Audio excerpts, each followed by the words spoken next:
Yes, ayan na nga. Good morning, pagkagising ni Becky Dulsmoto, nagpe-flex ng kape. Di ba? Ang taray, Dito yan sa Labella, sa Tagaytay.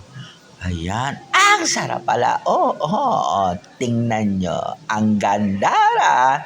Ang sarap dito. Talaga namang press na press.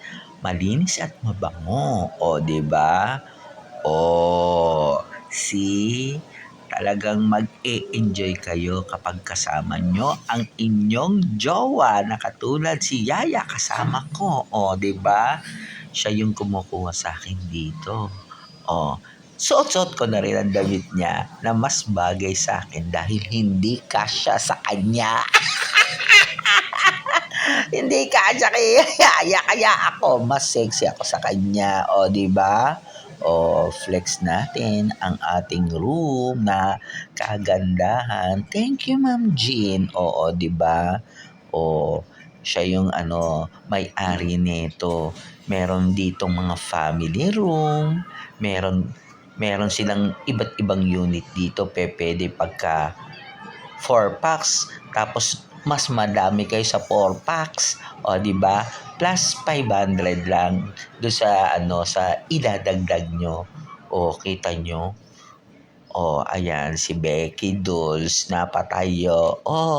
Nag-iisip kasi pupunta ako diyan maya-maya. Unya, bababa tayo kasi meron dito kasing mga tree house, may library, may swimming pool, may park na pwede kayong mag-picnic. Pwede kayong tumambay. Ayan, diyan lang yung sa baba. Di ba?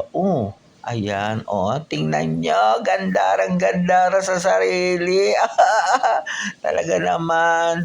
Kaya mga kapitbahay, mga friendship, ayan, puntahan nyo na dito sa Labella. It's easy.